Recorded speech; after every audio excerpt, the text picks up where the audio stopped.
جنت میں ہر نبی کا ایک رفیق یعنی ساتھی ہوتا ہے اور میرے ساتھی وہاں عثمان بن عفان ہوں گے۔ حضرت ابوبکر رضی اللہ تعالیٰ عنہ نے اسلام کی تبلیغ جاری رکھی۔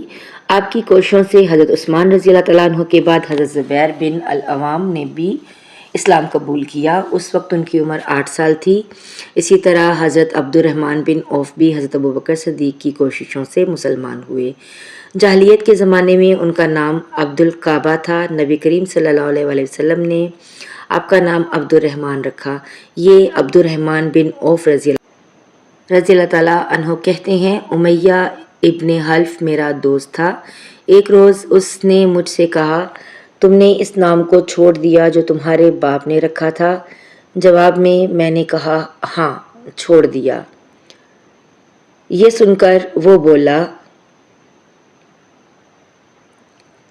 میں رحمان کو نہیں جانتا، اس لیے میں تمہارا نام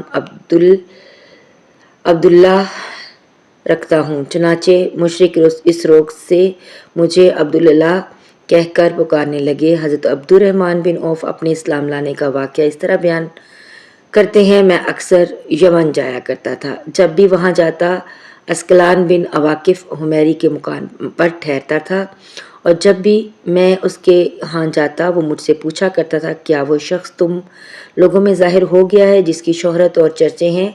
کیا تمہارے دین کے معاملے میں کسی نے مخالفت کا اعلان کیا ہے؟ میں ہمیشہ یہی کہا کرتا تھا کہ نہیں، ایسا کوئی شخص ظاہر نہیں ہوا، یہاں تک کہ وہ سال آ گیا جس میں نبی کریم صلی اللہ علیہ وسلم کا ظہور ہوا۔ میں اس سال یمن گیا تو اسی کے یہاں ٹھہرا۔ اس نے یہی سوال پوچھا، تب میں نے اسے بتایا، ہاں ان کا ظہور ہو گیا ہے، ان کی مخالفت بھی ہو رہی ہے۔ حضرت عبد الرحمن بن عوف کے بارے میں نبی اکرم صلی اللہ علیہ وسلم نے ارشاد فرمایا، تم زمین والوں میں بھی امانت دار ہو اور آسمان والوں میں بھی۔ حضرت عبد الرحمن بن عوف کے بعد حضرت ابوبکر صدیق رضی اللہ تعالیٰ عنہ نے حضرت سعد بن ابی وقاص کو بھی اسلام کی دعوت دی۔ انہوں نے کوئی ہچکچاہٹ ظاہر نہ کی، فوراً حضور نبی کریم صلی اللہ علیہ وسلم کے پاس چلے آئے، آپ سے آپ کے پیغام کے بارے میں پوچھا۔ آپ نے انہیں بتایا تو یہ اسی وقت مسلمان ہو گئے۔ اس وقت ان کی عمر 19 سال تھی۔ یہ بنی زہرہ کے خاندان سے تھے۔ آپ صلی اللہ علیہ وسلم کی والدہ ماجدہ آمنہ بھی اسی خاندان سے تھیں، اسی لیے حضرت سعد بن ابی وقاص حضور اکرم صلی اللہ علیہ وسلم کے ماموں کہلاتے تھے۔ آپ صلی اللہ علیہ وسلم نے حضرت سعد بن ابی وقاص کے لیے ایک بار فرمایا، یہ میرے ماموں ہیں، کوئی جس کے ایسے ماموں ہوں۔ حضرت سعد بن ابی وقاص جب اسلام لائے اور ان کی والدہ کو ان کے مسلمان ہونے کا پتہ چلا تو یہ بات انہیں بہت ناگوار گزری۔ ادھر یہ اپنی والدہ کے بہت فرمانبردار تھے۔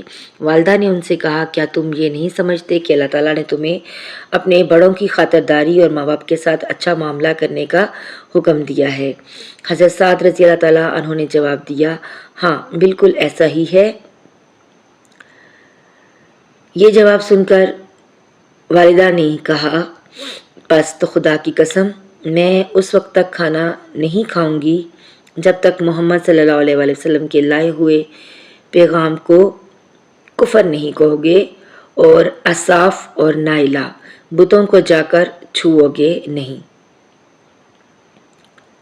اس وقت کے مشرکوں کا طریقہ یہ تھا کہ وہ ان بتوں کے کھلے منہ میں کھانا اور شراب ڈالا کرتے تھے۔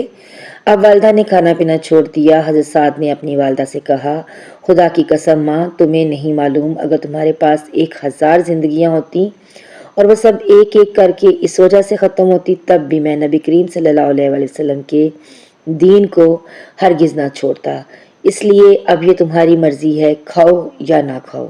جب ماں نے ان کی یہ مضبوطی دیکھی تو کھانا شروع کر دیا، تاہم اس نے اب ایک اور کام کیا، دروازے پر گئی اور چیخ چیخ کر کہنے لگی، کیا مجھے ایسے مددگار نہیں مل سکتے جو سعد کے معاملے میں میری مدد کریں تاکہ میں اسے گھر میں قید کر دوں اور قید کی حالت میں یہ مر جائے یا اپنے نئے دین کو چھوڑ دے۔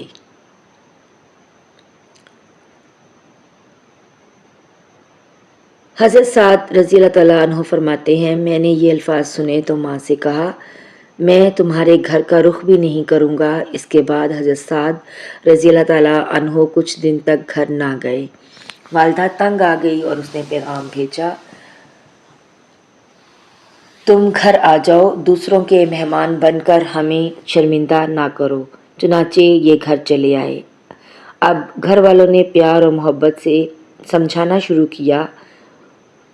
وہ ان کے بھائی عامر کی مثال دے کر کہتیں دیکھو عامر کتنا اچھا ہے، اس نے اپنے باپ دادا کا دین نہیں چھوڑا۔ لیکن پھر ان کے بھائی عامر بھی مسلمان ہو گئے۔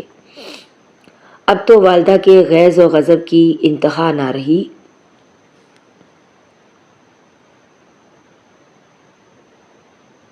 ناظرین، آج کی ویڈیو بس یہیں تک۔ اگر ویڈیو اچھی لگے تو لائک اور شیئر کر دیں، چینل کو سبسکرائب کر کے ایک پیارا سا کمنٹ کر دیں۔ ویڈیو دیکھنے کا شکریہ۔ ملتے ہیں ایک نئی ویڈیو میں، تب تک اپنا بہت سا خیال رکھیے گا اور دعاؤں میں یاد رکھیے گا۔ اللہ حافظ۔